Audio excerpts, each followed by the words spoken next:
Welcome to Washington, D.C. for the 8th annual DNA Hit of the Year. I'm Tim Shelberg. And I'm Vanessa Lynch. We're from GTH DNA, and we're here to share this year's outstanding list of selected cases. They really are exceptional. And by sharing the Hit of the Year cases, we were able to show law enforcement and forensic agencies all over the world the value of DNA databases, not just to identify suspects, but also to exonerate the innocent and identify missing people. It's so exciting to be here in the heart of the United States capital, Washington, D.C.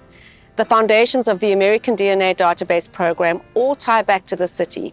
Here, the FBI established the standards for DNA databases, shaping the practices used by most countries today, including the development of CODIS. And of course, it's where the United States Congress passed the Debbie Smith Act, providing over $1.5 billion to states and local law enforcement. Thanks to this congressional funding, the United States built the world's second largest forensic DNA database with over 23 million profiles, resulting in nearly 700,000 hits. Without the tireless advocacy of Debbie Smith and her husband Rob, the United States DNA database wouldn't be nearly as successful as it is today. We reviewed numerous cases submitted from all over the world. After narrowing them down to 6 finalist cases, our panel of judges ranked them to determine this year's DNA Hit of the Year.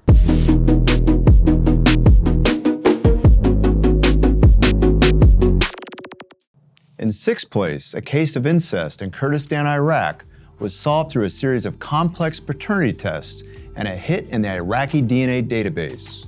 Dealing with multiple levels of incest, the Kurdistan DNA laboratory was able to determine which family members had committed incest, enabling the Iraqi judicial system to resolve the case.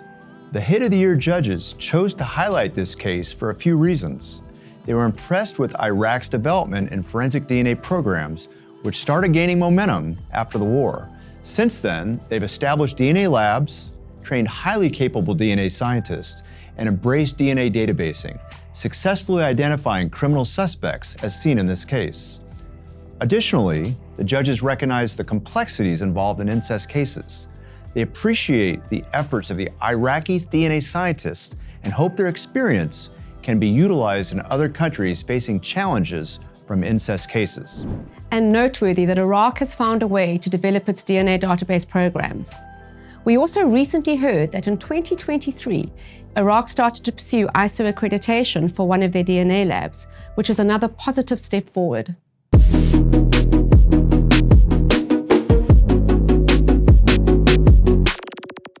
The 5th place case takes us to Indonesia, the world's 4th most populated country, and specifically to one of the DNA labs within the Indonesia National Police.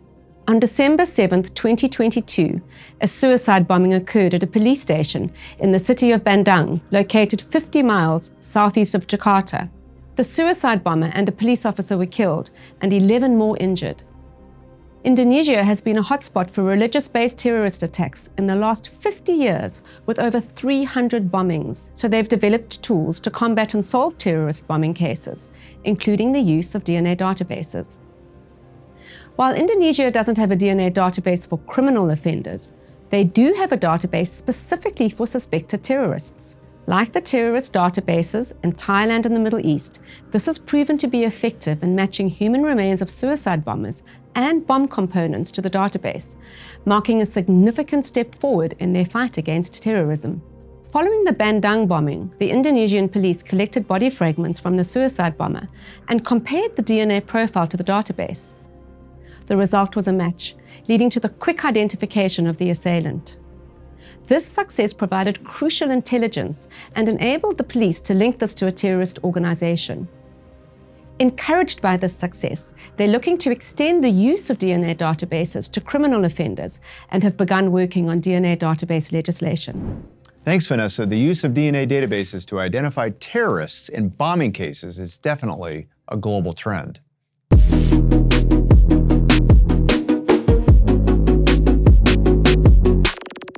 The 4th place case is from East Baton Rouge Parish, Louisiana. This case highlights the United States' first CODIS hit from rapid DNA at a law enforcement booking station. In June of 2020, an 80-year-old was carjacked at gunpoint in Atlanta, Georgia. The car was found and DNA evidence produced an unknown profile. It was searched against CODIS, but there was no matches, so the case went cold. Fast forward to August 1st, 2022, when the East Baton Rouge Sheriff's Office made history by becoming the first location to implement rapid DNA at booking. This allows for the collection of DNA from an arrestee to be immediately tested and compared to CODIS. Just 2 weeks later, an arrestee was booked for the minor crime of being in possession of a stolen vehicle. His DNA was immediately tested using rapid DNA. What happened next showcases how rapid DNA can keep a violent criminal off the streets. Later that day, his DNA was searched against CODIS and matched to the 2020 Atlanta carjacking case. If rapid DNA at booking hadn't been used, it could have taken months before the hit would have identified this violent offender. The rapid hit confirms the bold vision the FBI had nearly 20 years ago to expedite DNA. Achieving this wasn't easy. Technology had to be created, laws had to be passed, and a complex system had to be designed and built. Special recognition in this case goes to Major Todd Morris and his team for paving the way for other states lining up to implement rapid DNA booking programs. Outstanding, Tim. States are using rapid DNA at booking stations for arrestees, and it's estimated that over 100 local police departments are starting or planning to test evidence on rapid. The FBI has announced they plan to have rules in place in 2025 to allow evidence uploads to CODIS.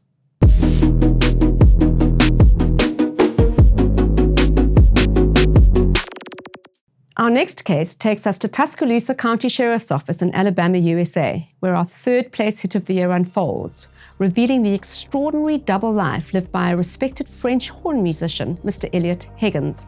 In 2014, when Higgins passed away in Albuquerque, New Mexico, the news of his death brought mourning to his family and the music school, where he taught for over 30 years and served as a judge of music competitions throughout the country. Little did they know about Higgins' double life and dark history. It was only after his death that his crimes caught up with him.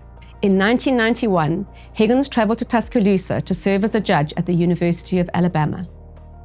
While there, he planned the rape of a college student who he attacked as she walked alone in the dark.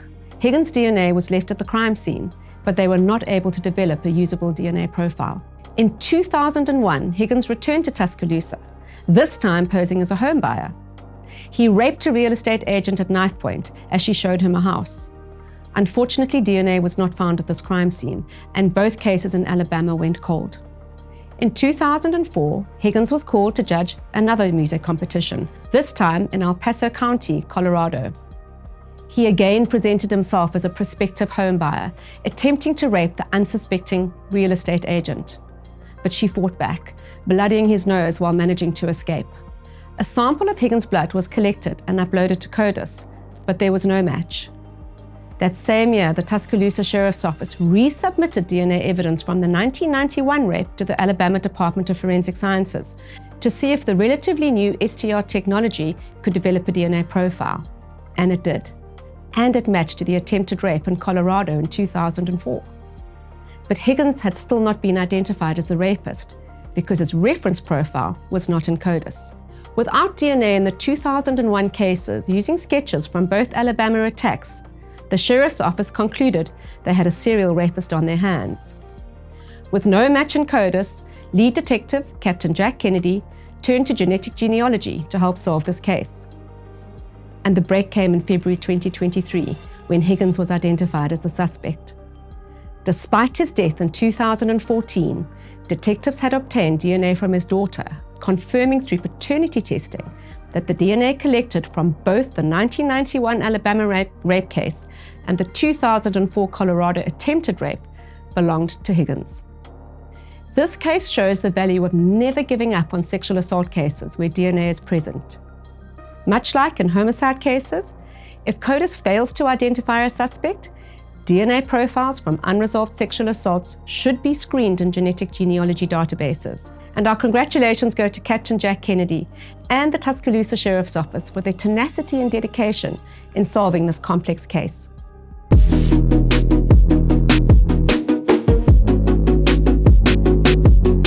The second place case for the 2024 Hit of the Year is from Guatemala. thanks to a partnership between several Central America countries and the University of North Texas Center for Human Identification, impressive DNA database programs are being established throughout Central America. On scene from Guatemala is GTH DNA's Kyle Schroeder. Kyle is our Director of Central America and Europe. Great to have you with us today, Kyle. We look forward to hearing about the Guatemala case and the exciting DNA database updates coming out of Central America. Thank you, Tim. I'm Kyle Schroeder, and I'm here today in Guatemala City to highlight a unique application of forensic DNA. Over the last 10 years, migration to the U.S. has surged. People seeking a better life from all throughout the world make the dangerous journey every year. The U.S. southern border has seen the most dramatic increase of persons making the journey by foot, coming now in groups or even caravans by the thousands. These migrants have usually been from the Central and South America region. Now, even persons from the Caribbean, India, Asia, and Africa make the trek. The journey is dangerous, especially in the desert area of the US-Mexico border. Migrants perish along this route every year, and authorities have little to no means to identify who these people are. This has exposed a gap in the United States government's ability to identify these human remains, which causes the remains to sit in a local medical examiner office with limited to no means of identification. Authorities have been recently trying to fix this. The Center for Human Identification at the University of North Texas Health Science Center has been helping authorities process these human remains for DNA for years. Recently, it has developed a database of over 6,000 DNA profiles of human remains under a special agreement with the FBI. While promising the DNA of a missing migrant alone is not enough, the university needs something to compare these profiles against. They need the DNA of these migrants' families to come forward. Under funding from the US government, in 2017, UNT began helping national laboratories all throughout Central America build their own forensic DNA capacity. UNT hoped to have local Central American governments collect and maintain their own forensic DNA, in particular from family members of missing persons, so that someday the DNA could be shared with UNT for comparison. Last year, UNT was successful in establishing the first sharing system with Guatemala, which had sent over their first batch of a few hundred profiles for searching against the university's database. And miraculously, the UNT found several matches right away.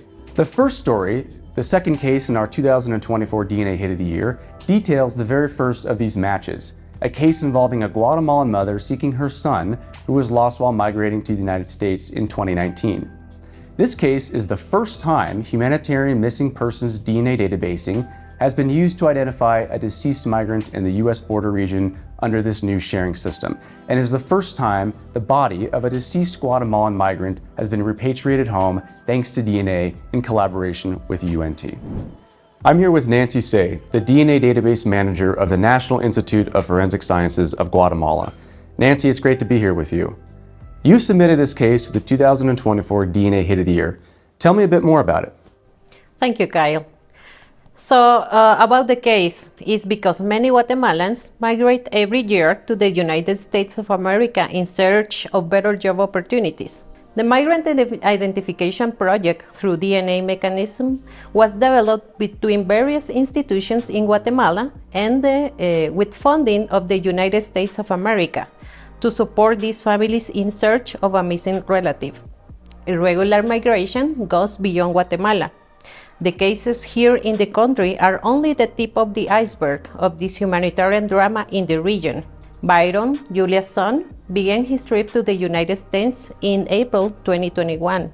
He left full of hope and worked hard and honestly to be able to provide a better quality of life for his family, who lives in a small town here in Guatemala.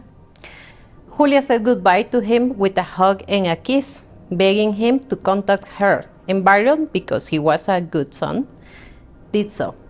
So every single day, Byron communicated with his mother via WhatsApp about how his journey was progressing, until one day, Julia stopped receiving messages. Fear and uncertainty took over Julia, and several weeks later, she decided to seek support in various institutions here in Guatemala. A year later, Julia found out about the new Migrant Identification Project, so she decided to donate her biological sample for DNA. Julia was one of the first persons to join this project, and the efforts she made were rewarded in 2023. a match between human unidentified remains in Texas was found with her genetic profile in the humanitarian genetic database in the University of North Texas. Now, Byron is home again. This project has a novel objective and is to timely identify missing migrants through science. This makes it possible to reunite families and close cycles of uncertainty that allow for a dignifying mourning. For this reason, I am very proud to work in the National Institute of Forensic Sciences and to be part of this project. Thank you, Kyle. I'm also here today to speak with the mother in this case, Yulia, who will provide in her own words an accounting of the story and how it impacted her and her family. Why did he decide to leave Guatemala? Tell me about his journey north. Tomó esa decisión por la falta de empleo y ese fue el motivo por el cual él agarró camino, donde pues pasó lo que no esperábamos, ¿verdad? When did he go missing and how did you find out? El 1 de junio del 2021 y nos enteramos porque él fue la última llamada que nos hizo de que estaba ya en ese estado de Texas. Ya él le había cruzado, pues, y de ahí ya no supimos más. Tell me about your efforts to work with the Guatemalan government to find your son before learning about INASIF's new service. Pues la primera parte donde acudimos fue a Relaciones Exteriores, de ahí nos enviaron ya a INASIF y ahí fue donde nos dimos las muestras y de ahí empezaron ellos también a trabajar. What led you to reach out to INASIF and donate your DNA sample? What made you feel confident that that was the right thing to do? Por el tiempo que yo ya había pasado de que no sabía nada de mi hijo, mi hija tuvo comunicación también y la orientaron a que yo fuera a dar esas muestras y a poner la denuncia y así fue el proceso. What do you think about this collection campaign and do you think the Guatemalan government should continue it? Sí.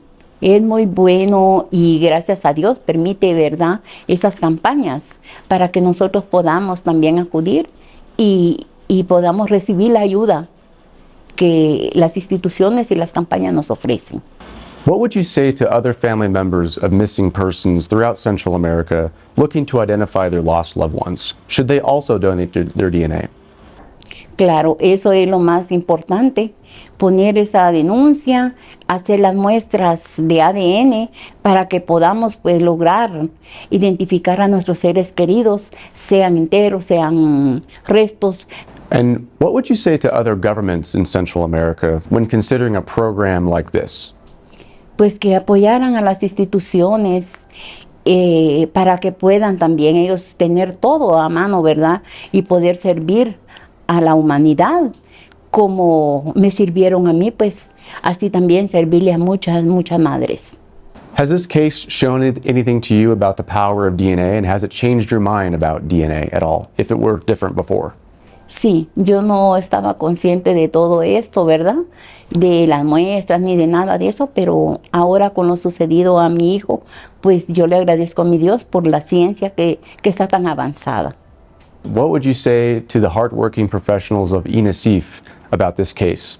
Lo primero, que Dios los bendiga y que les dé esa sabiduría, ese entendimiento para que puedan seguir apoyando a muchas madres angustiadas. What would you say to other Guatemalans looking for their lost loved ones? Would you recommend that they use this system as well? Por supuesto. Sería lo primero y es lo primero que espero en Dios las madres escuchen y vean pues de que acudiendo a la institución del INASIF y las demás instituciones podemos lograr recuperar a nuestros hijos como Dios nos lo permita, ¿verdad? Y ese sería pues mi deseo, pues que todas las madres acudan, que no se cansen de acudir. Thank you. Thank you for your time. Really appreciate it. Ana Lucia, you are the DNA laboratory chief here at INASIF, and you have been instrumental in helping create this collection and sharing program with other countries around the world. Tell me a little bit about your institution and the services it offers to people just like Yulia. We, as the National Institute of Forensic Sciences, INASIF, have commitment to offer our compatriots like Julia a service with the highest quality standards in forensic genetics, designed to find their missing relatives, and we do this through having built multiple internal laboratory processes and partnerships with the other Guatemalan government agencies to make this program effective at national level. We became aware of a global growing problem related to an unknown but very high estimated number of people with missing relatives abroad, and on the other hand, an uncountable number of unidentified bodies and human remains in countries of transit or migratory destination. The first goal achieved by INASIF on its way to provide high-quality services with international recognition was to obtain in 2019 the International Certificate of Quality. At the same time, during the last few years, we designed a new whole genetic database program with unique services for the collection of biological samples for forensic analysis in humanitarian cases, focusing efforts on the identification of Guatemalans possibly missing outside our borders. This includes a genetic database completely independent from our criminal genetic database, which allows families to donate their DNA samples for upload based on informed consent. Therefore, this service is currently available to Julia and all those Guatemalans who are waiting for news of their missing relatives abroad. I'm here today with Dr. Michael Kobel.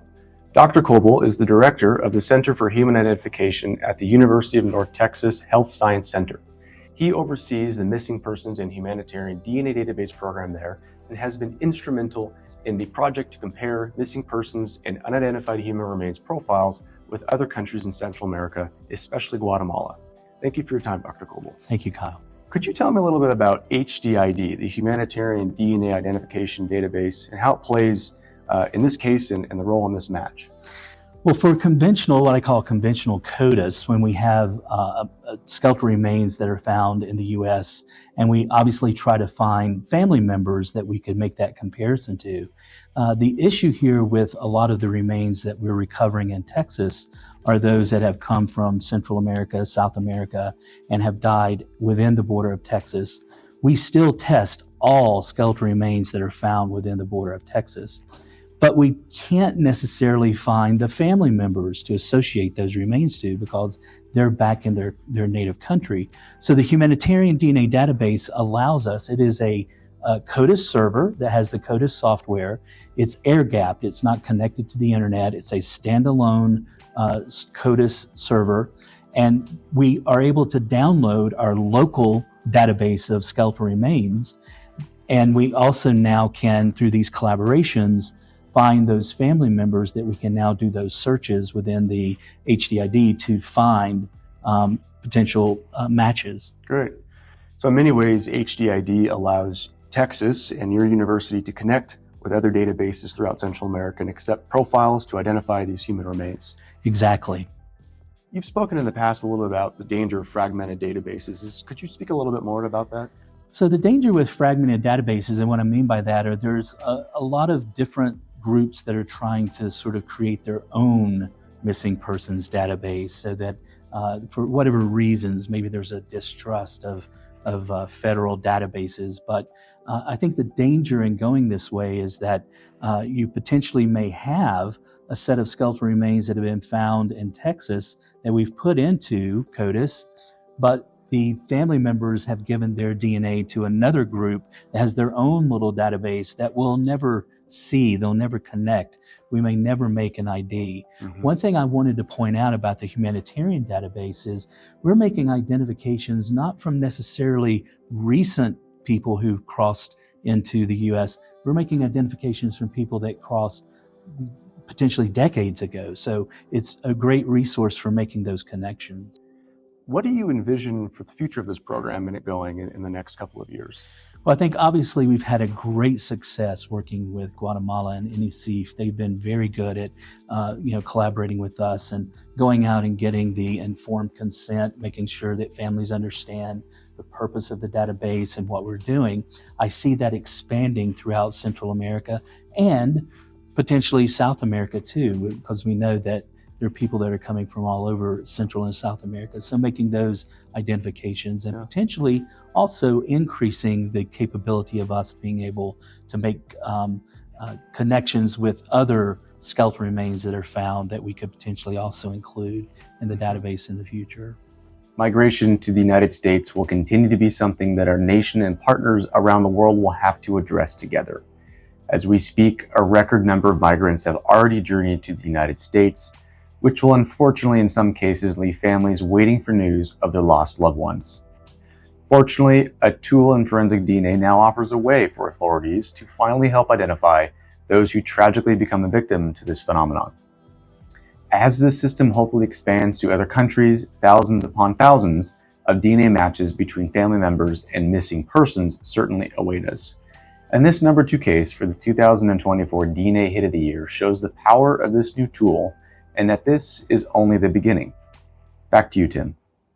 Thank you, Kyle. Truly an inspirational case. As missing person and criminal DNA databases continue to grow rapidly in Central America, we anticipate many more success stories like this in the years ahead. The 5 runner-up cases to this year's Hit of the Year were really something, showcasing the power and flexibility of DNA databases to find matches and reveal the truth. These cases demonstrate that with new tools and analysis methods, crime labs and police are fully leveraging DNA technology to uncover answers. Yes, they are, Vanessa, and our audience will see our top 2024 Hit of the Year case puts advancements in DNA technology and methods on full display.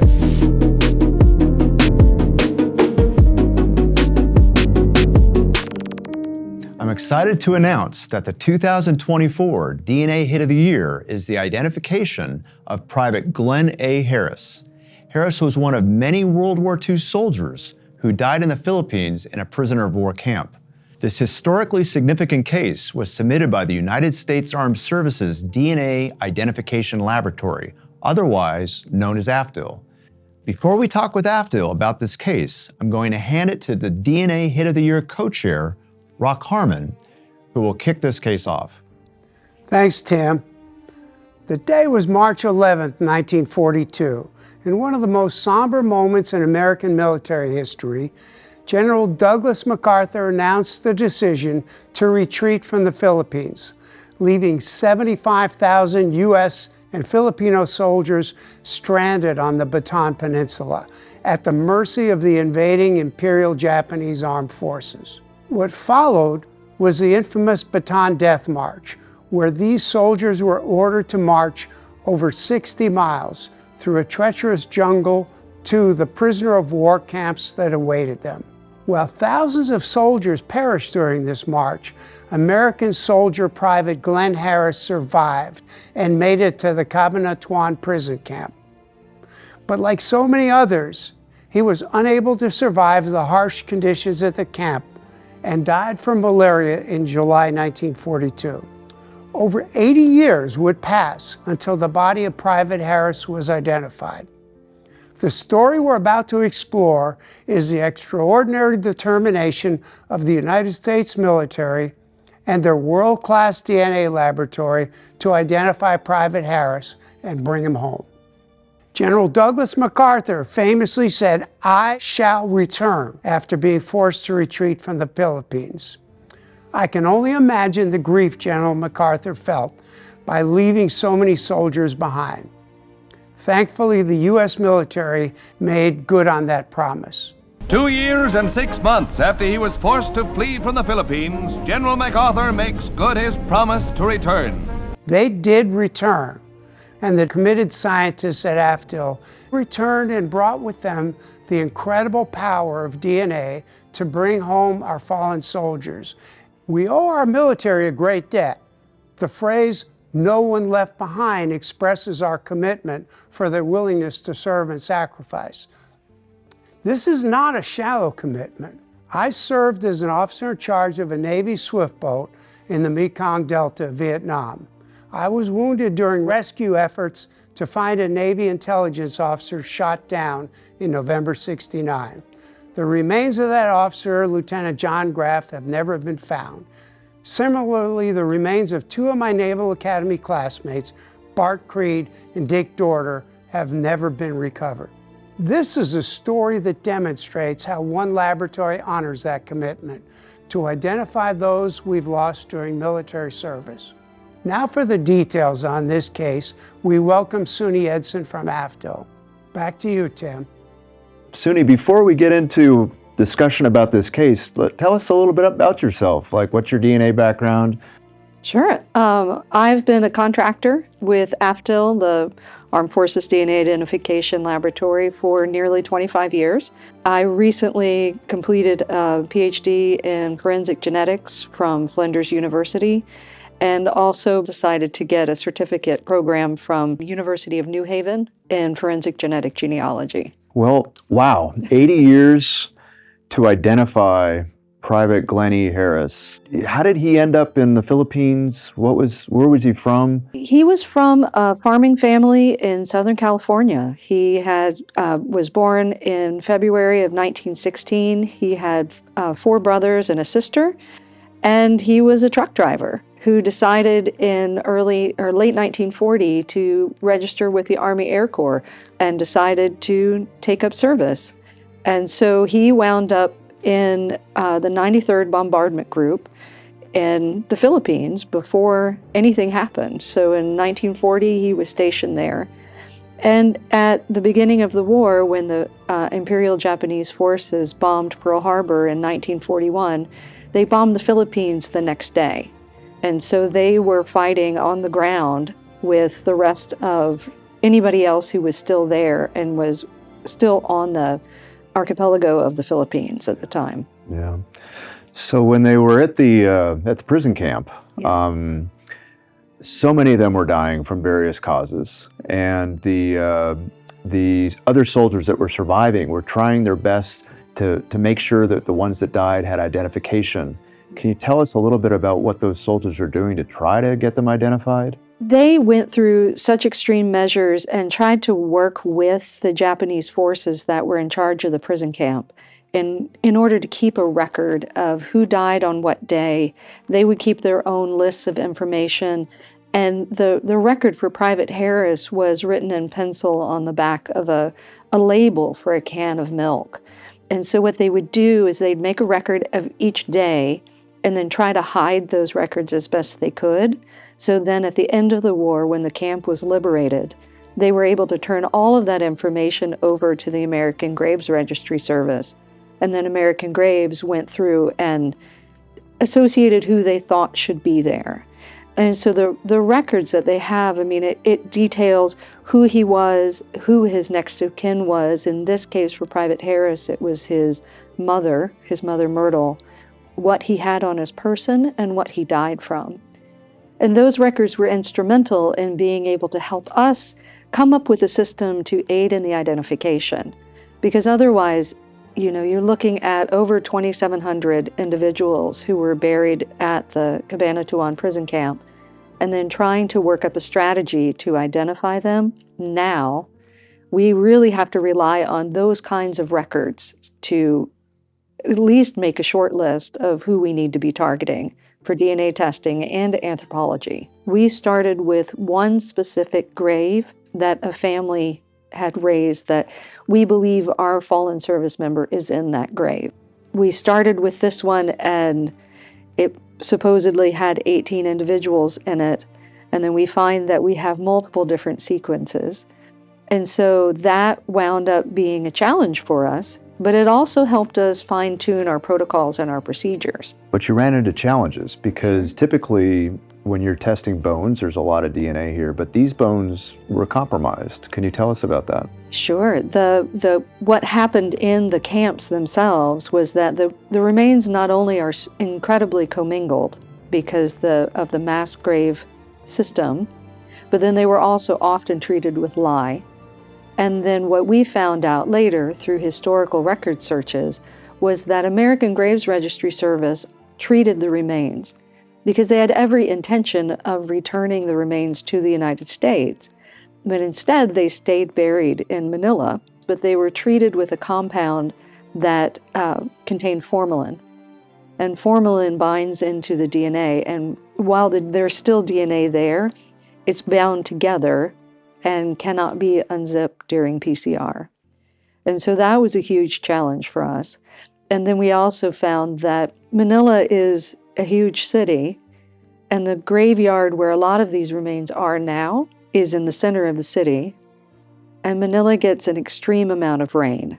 So the graves themselves are compromised. So Private Harris's common grave, what number was that? He's 225. When you went to try to do this in 225, you were able to, even with these challenges with the bones, develop a number of mito whole sequences. How many did you get total out of 225? Out of Common Grave 225, right now we have 27 unique mito profiles. And now the challenge, of course, is to match it to the family and try to get your match. So walk us through how you did this with Private Harris's case. When we get a mito profile, what we'll often do is we will search it against all of the family references that have submitted. Private Harris hit one of the bone samples from, his references hit that bone sample from Common Grave 225. And it was the only one, not only in 225, but it was unique in all of the Cabanatuan bone samples, which made it very exciting for us. We're like, look, we have him, it's 225, it was recovered from 225, we have a reference. But the problem is we don't have mitochondrial DNA references for all of the people, not only in Cabanatuan, but for 225. So we needed additional information in order to be able to say it was him. And we have great historical records. So we have this great line of communication between us and the Defense POW MIA Accounting Agency, which is the anthropology lab, where we're saying, hey, it's probably him. But they say, well, we don't have enough information to say for sure. So they could say, well, we think it's somebody who's a certain height. So the problem with Cabanatuan is that STR testing doesn't usually work. We took the 4 samples that we had, but one of them gave us an almost entire LCNY protocol, or LCNY profile, and a fusion profile. And that led us down the path of it was Private Harris. Because by matching NY-STRs, we were able to exclude the other 4 service members who were believed to be associated with 225. And our successes just are so rewarding for all of us. And to be able to bring anybody home is amazing. What do you know about Private Harris's homecoming? He was welcomed home. Unfortunately, all of his siblings are now deceased. His parents both died in the 70s and 80s. But he was welcomed home by a whole bunch of nieces and nephews and grandnieces and nephews. And the Patriot Guard came out and had flags and escorted his casket. And so he is currently buried in the Plato Cemetery in Santa Barbara, California. Excellent. And it was wonderful to have him come home. We actually have a bell that we ring in the lab. So when we have a bell that sits there, and when we have an identification, we ring the bell. So there were about 1,000 remains which you still had to identify out of the camp. How many have you had so far with positive identifications, and what's the prognosis for the rest of them?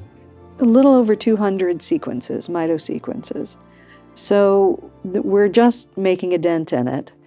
And so one of the problems with Cabanatuan is not only do we have unresolved persons in the graves, there's still remains left over from people who are resolved. And so we have to find the unresolved individuals as well as the resolved. I imagine that one of your best friends in this process is next generation sequencing. Tell us what that meant to the to your operations when that came into being? It has made it possible to identify people that we had not given up on, but had decided that we had to wait. And so it was incredible for Cabanatuan because that got us around all of the problems with the treatment of the samples, the water exposure, but then it also helped us with other cases.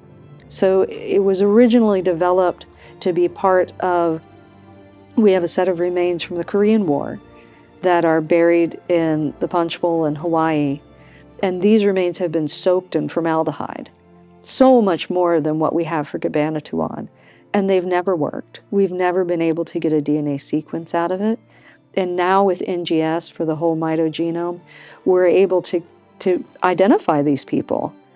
And it's been amazing and just completely game-changing for us. Yeah. So the technology's helped you, the evolution of the technology from all you've done. But that only is as good as the family reference samples coming in to match these individuals. Can you tell us what the U.S. military does to assist with getting families to participate? We have a lot of public outreach. We have service casualty offices for each branch of the military, and they are the contacts with family members. And at present, we're always trying to work with families to get additional samples. We have every month, there's a family member update in a different part of the country. And so all the government officials fly out to meet with family members, present their cases, talk to them about what we as AFDL and then the rest of the accounting community as a whole are doing, and provide them with information and then get references from people. Because then it becomes such a news story for the area. And then maybe somebody who never thought that their brother, cousin, uncle could be identified will come to us or come to a service casualty officer and submit a reference. Because you're right, I mean, without the DNA from family members, it doesn't mean anything for us. So you've supervised and been involved with many different cases, identifications. You submitted this case to the DNA Hit of the Year. What about this case made it special to you? Cabanatuan and Private Harris, I mean, this is, we want people to see that we never stop, that we're speaking for the families and we're speaking for the military and we're speaking for the dead. And that's our goal, is we want people to realize that we're not forgetting about them. What are the challenges of tackling all this globally that the AFDL and the U.S. military has? It's a big project. DPAA is bringing on additional partners. They've set up a partner group where they can send out other anthropology teams to help do recovery. And our group is trying to expand as much as we can. We're kind of limited in our space, so we're always looking at new technologies to make things be more efficient and to go faster. But you're right, we have projects everywhere. We just finished working on the USS Oklahoma about 2 years ago, and we're able to identify the majority of sailors and Marines from that incident. And we're still working all over the world. We currently have teams in Korea, all over the teams involved for the Vietnam War, so in Cambodia and Laos and Vietnam. And there are teams in Europe as well. They're doing specific conflicts for Hurtgen Forest, Germany, Italy. So they're doing disinterments from cemeteries, but also still crash recovery losses. When you don't get a match to your reference sample, we've seen in other databases around the world and the United States that there's a plan B, and that is genetic genealogy. What has AFDL done with genetic genealogy, or where is it headed with genetic genealogy as an option when you don't have a match to a reference sample? We're really hopeful to be able to bring that kind of technology online. Part of the issue with forensic genetic genealogy is the DNA that we recover from the bones is highly fragmented. And so that there's not a lot of labs in the world that can get all of the SNP panel for genetic genealogy off of skeletal remains. We did tests a few years ago using a standard kit. Right now we're in the middle of actually finishing a protocol that for SNPs that weds a capture protocol that we use for NGS, and how to be able to use that for SNPs as well. So we hopefully will have that online within the next year. And so that will help us use for family references that we might have collected already that are paternal nieces, say, because that doesn't have a value when you're looking at lineage markers. You can't use it for YSTRs, you can't use it for MITO. And so that'll help us be able to use SNPs to identify somebody. And it's not particularly forensic genetic genealogy. We'd like to be able to use that in the future. And part of it is because of the way we have our databases set up and to be able to, what we can put into external databases. And so we see that as a goal in the future once we get the actual protocol for SNPs online with skeletal materials. Tell me about the discussion about what you can put into these external databases. Is there certain policies that AFDIL follows that limit your access to these databases? There are CODIS, the FBI guidelines right now for being able to use external databases. And one of the rules is you have to have an STR profile searched against CODIS and no HIDS. And then it has to be a crime. And so you can use missing persons data, but that's a rule we'll have to work with. And in terms of our accreditation and seeing how we can make that all work within a standardization and being accredited. As AFDIL looks as one of the most technological advanced DNA laboratories in the world for human identity, what do you guys see as the next big thing in helping you make identifications down the road? We're really hopeful for SNPs. That really is on our radar as being quite a fantastic thing. If we can get that to work well, because it looks at the entire DNA genome within somebody's cells, and now if you can say, oh, well, we have a cousin, but they're not sure how they're related, they might be somebody's brother's son. Now we know, okay, well, I know I'm a cousin, and we can use the SNP testing to reassociate that. It'll give us much better statistics. It's such a wealth of information for us that we're really hopeful that will completely not change what we do, but improve what we do. Well, thank you, Suni. It's been a pleasure sitting down with you today, and thank you for all you do and all AFDIL does to bring our missing servicemen and women home. Thank you. Thank you for having me. I really appreciate it. And so now we'd like to present you with the 2024 DNA Hit of the Year Award. Congratulations. Well, thank you so much. This is wonderful. Thank you. Really appreciate it. Great cases and such impressive work by all those who brought these cases to a close. We're so happy you choose to share your experiences with the world.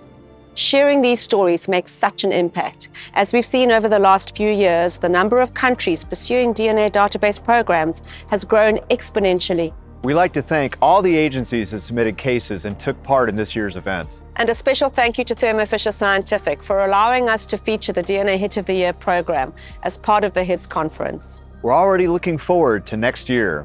GTH DNA is pleased to announce that starting today, we're accepting new cases for 2025. Please visit DNAHitoftheyear.com to submit your case. See you next year. See you later.